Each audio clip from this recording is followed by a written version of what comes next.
अध्यक्ष और पूरे देश से हमारी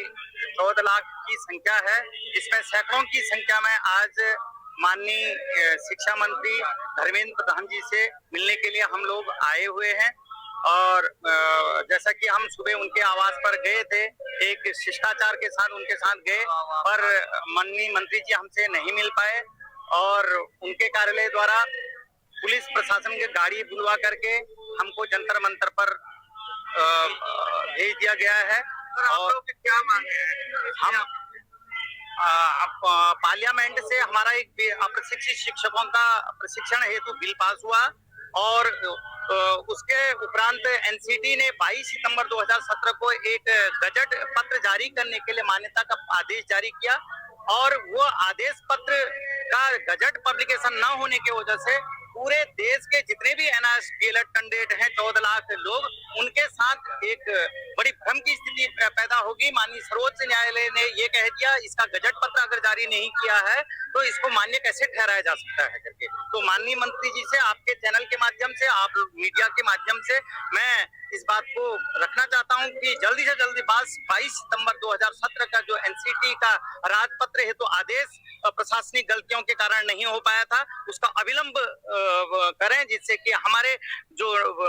टीचर हैं, हम लोग जो टीचर हैं वो बहुत रात दिन परेशान हो रहे हैं और उनकी पीड़ा जल्द से जल्दी। सर, आप लोग राजनेताओं पे दबाव डालते हो, जब सुप्रीम हाई कोर्ट या कोर्ट ने आप लोगों को इसका निरस्त करा, इसका निवारण करा, तो आपको कोर्ट का रास्ता अपनाना चाहिए ना। आप लोग धरना प्रदर्शन पे उतर आए। नहीं, धरना प्रदर्शन हमारा बिल्कुल भी उद्देश्य नहीं है। ये हम आप लोगों के माध्यम से पुनः मंत्री जी तक भी बात पहुंचाना चाहते हैं। हम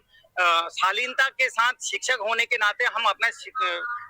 परिचय देना चाहते हैं शालीनता का, और मंत्री जी के समक्ष हम कोई धरना प्रदर्शन के लिए नहीं, केवल अपने इस प्रार्थना को कहने के लिए आए हैं कि आप एमएचआरडी के सचिव साहब को, एनसीटी के चेयरमैन साहब को आदेशित करें कि 22 सितंबर का जो पत्र है, रिकॉग्नाइजेशन ऑर्डर है, उसका राजपत्र क्यों जारी नहीं हुआ, किसकी गलती के कारण नहीं हुआ। इसको विवरण तरीके से बताएं, सरलता से बताएं, जो समझ सके लोग। ये जो बच्चे मतलब इससे पीड़ित हैं, लाखों हजारों की तादाद में, लाखों की तादाद में मैं तो कहूँगा, इसको समझ सके, जिसके पास ये संदेश जाए आपका तरीके से बताएं। देखिए, हम जो भारत सरकार द्वारा वर्ष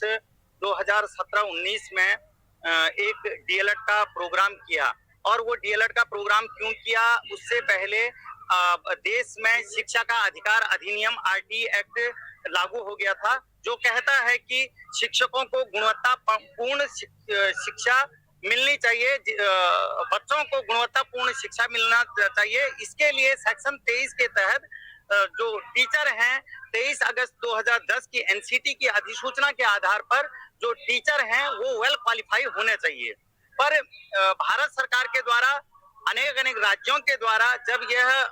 संज्ञान लिया गया, उन्होंने पाया कि हमारे राज्यों में प्रशिक्षित टीचर नहीं हैं, और उनका जब डाटा कलेक्ट किया गया, पूरे देश में 14 लाख संख्या पाई गई, जिनमें से हम लोग जो यहाँ पर आए हुए हैं, हम लोग भी उसमें सम्मिलित हैं। उसमें सरकारी, गैर सरकारी सभी टीचर थे, उनकी 14 लाख संख्या थी। पार्लियामेंट में एक बिल पास किया गया, उस बिल पर यह ध्यान रखा गया कि ये 14 लाख शिक्षक हैं, इनको प्रशिक्षित कैसे किया जाए। राज्य सरकारों के को मिला करके संयुक्त रूप से एमएचआरडी, एनसीटी और भी जो राज्य सरकारें हैं उनको सम्मिलित करके एक जो डीएलएड का प्रोग्राम 31 मार्च 2019 तक जो कंप्लीट करना था, वो कोर्स हमारे समक्ष रखा गया, और हमको यह भी कहा गया कि यदि आप यह